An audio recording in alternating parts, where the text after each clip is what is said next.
The story begins with a man named Brad, a skilled and responsible commercial pilot who's known for his calm and collected nature, even in difficult situations.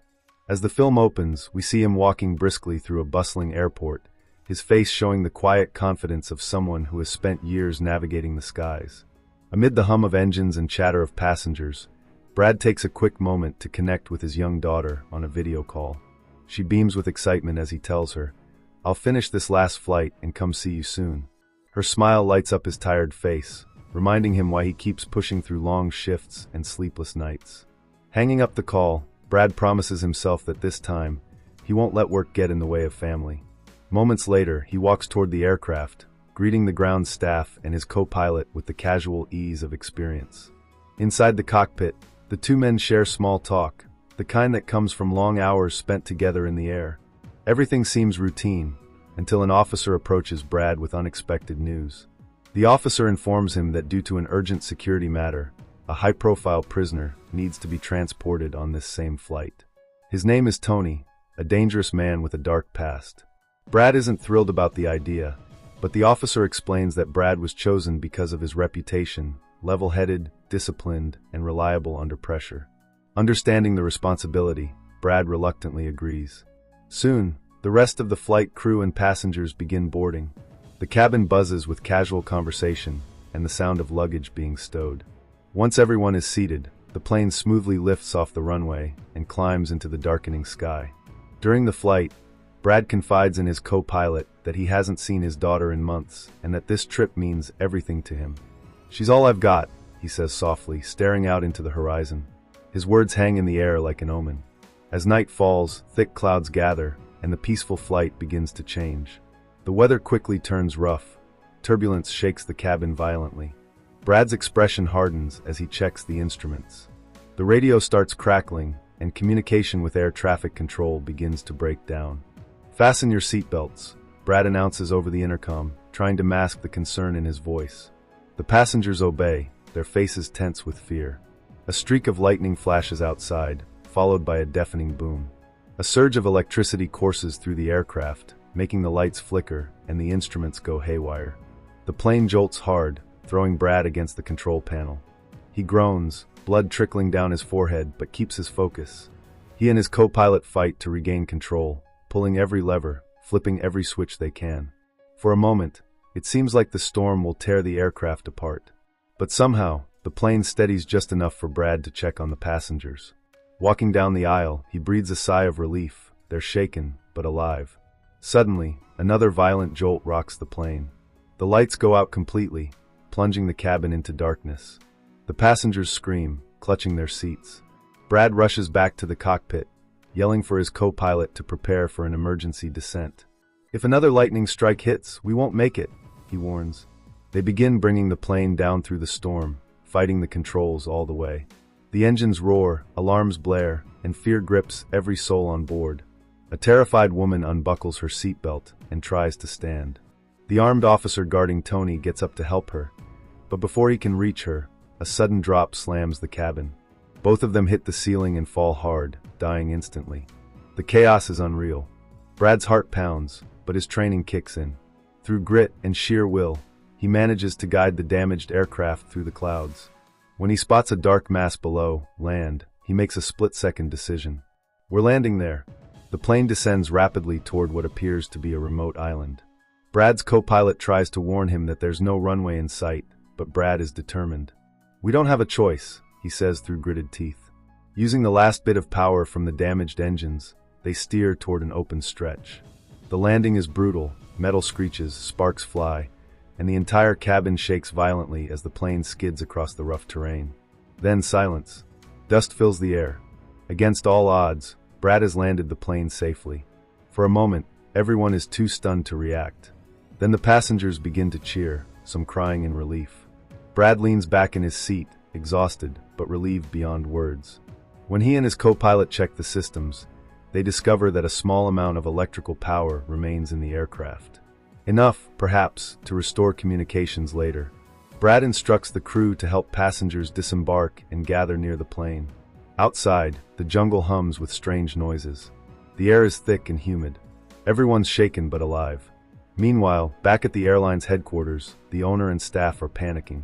Their flight has completely vanished from radar. With no radio contact for hours, they fear the worst. The owner reaches out to a veteran rescue expert known for finding lost missions. "I need you to locate my plane," he says firmly. The expert agrees, beginning his own parallel investigation. Back on the island, the air hostess reports to Brad that the officer who was guarding Tony has died. Tony, the convicted killer, sits quietly in his seat, his hands still cuffed, staring at the wreckage. Brad takes a deep breath and orders the crew to stay calm and assist the passengers. He addresses everyone, explaining that the emergency landing was necessary and that help will arrive once they fix the radio. "We have food, water, and shelter," he says, trying to keep everyone hopeful. "Stay together. Stay calm. We'll get off this island soon." Later, as Brad and his co-pilot inspect the plane, they realize something chilling. This island isn't just any deserted spot. According to the co-pilot's map, it's private land, controlled by a notorious militia group. "They're mercenaries," he says grimly. "If they find us here, no government will come to rescue us."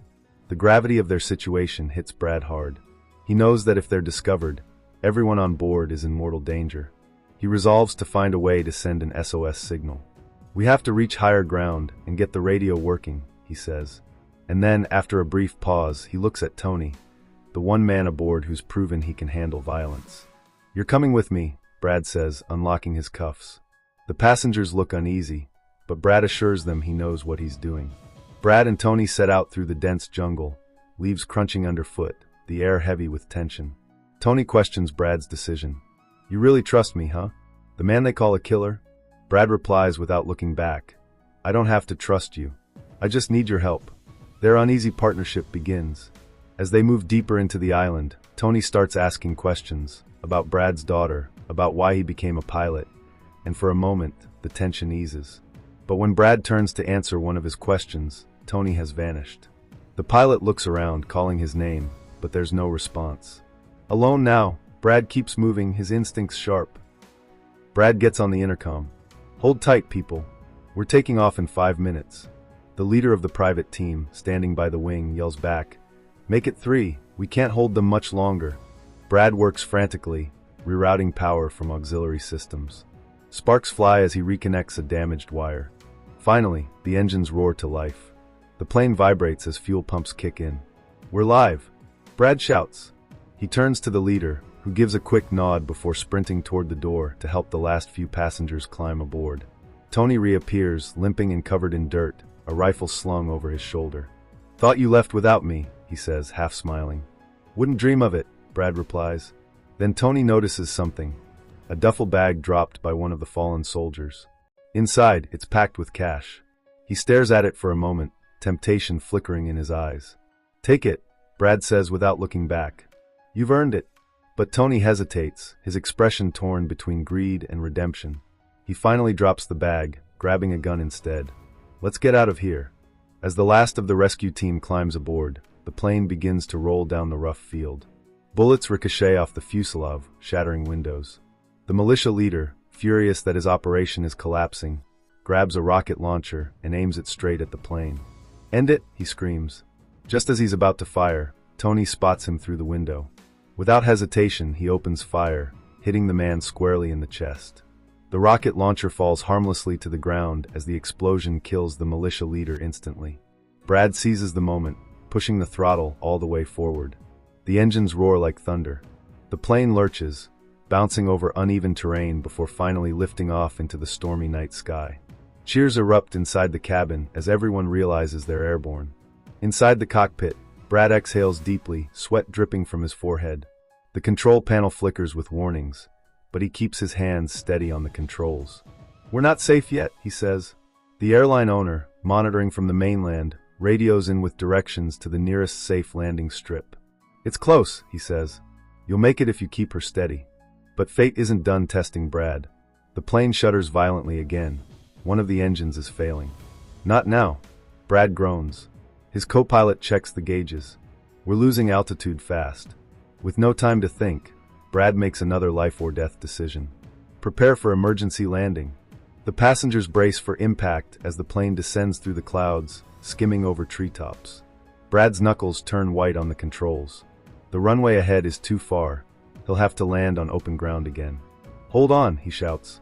The plane slams down hard, bouncing and sliding through the dense jungle until it grinds to a halt. Silence follows, then the sound of crying, laughter, and disbelief. Against all odds, Brad has done it again. He saved every single person aboard. Rescue helicopters appear in the distance, their lights cutting through the darkness. The passengers erupt in applause, tears streaming down their faces. As soldiers and medics rush in, Brad finally steps out of the cockpit, his uniform torn, his face streaked with sweat and dirt. The rescue team leader salutes him. "Hell of a job, Captain."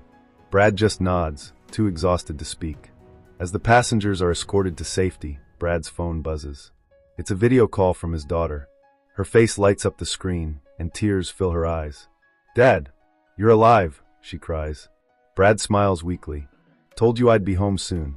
The two share a heartfelt moment, the kind that makes everything worth it. As dawn breaks over the horizon, Brad watches the last helicopter lift off, carrying the rescued passengers to safety. The jungle behind him burns faintly where the battle took place, smoke rising into the morning sky. Tony, now free, limps away quietly into the trees, disappearing without a word, leaving behind the bag of money and a small trace of redemption. Brad looks up at the light breaking through the clouds, feeling a mix of exhaustion and peace. He survived the storm, the island, and the impossible. And as the camera slowly pulls away from the wrecked aircraft, the story of Captain Brad, the pilot who refused to give up on his people, comes to an end.